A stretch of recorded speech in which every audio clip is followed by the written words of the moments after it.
ఇది కేవలం నీటి ప్రాజెక్టు సంగతే కాదు. ఇది రెండు రాష్ట్రాల భవిష్యత్తుకు సంబంధించిన రాజకీయ సంఘర్షణ. ఒకవైపు చంద్రబాబు బనకచర్ల పాట పాడుతున్నారు. మరోవైపు తెలంగాణ సీఎం రేవంత్ రెడ్డి ఆ పాటకు కత్తెర పట్టారు. ఓ నీటి సవాలు, ఓ రాజకీయ యుద్ధం. బనకచర్ల వివాదం ఇప్పుడు రెండు రాష్ట్రాల మధ్య విస్తరించిన వైరంగా మారింది. కానీ ఈ కథ వెనుక ఉన్న స్కెచ్ మాత్రం సూపర్ అనుకోవచ్చు. చంద్రబాబు మాటల్లో ఇది వరద జలాలను వృధా కాకుండా ఓ దివ్య అస్త్రంగా మలిచే ప్రాజెక్టు అని. కానీ కేంద్రం చెప్తోంది అనుమతులు లేవు, పర్యావరణ రిపోర్టు లేదు, జలాలు లెక్కే లేదు. చూసేందుకు వినేందుకు ఇదంతా ఒక నీటి కథలా కనిపించవచ్చు.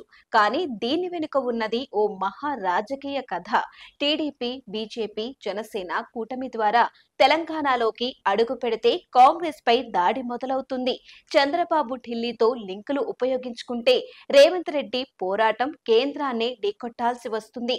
తెలంగాణ బీజేపీ మాటలు తప్ప నిర్ణయం తీసుకోలేని స్థితిలోకి వెళుతుంది. బనకచర్ల ఓ ప్రాజెక్టు కాదు, దీనికి ముడిపడిన పర్యావరణ సమస్యలు కోకొల్లలు.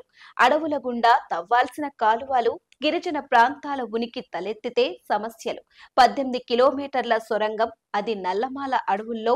అనుమతులు కాగితాల్లోనే అనుకుంటే పొరపాటే.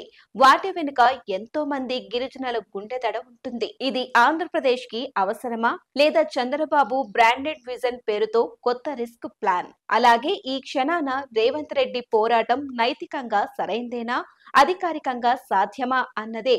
ఇది నీటి సమస్యే కాదు, ఇది పాలన సమర్థకు పరీక్ష. ఇది అడవిని తవ్వే గొడ్డలి కాదు, ఇది ప్రజాస్వామ్యంలో జరుగుతున్న నీటి న్యాయం పట్ల రాజకీయాల సమాధానం. బనకచర్ల కథ ఇంకా ముగియలేదు. ముందు ఏం జరుగుతుందో చూడాలి. కానీ ఒక విషయం మాత్రం ఖచ్చితంగా చెబుతాం, ఇది నీటి సమస్య కాదు, ఇది దేశంలో జరుగుతున్న పొలిటికల్ చెస్.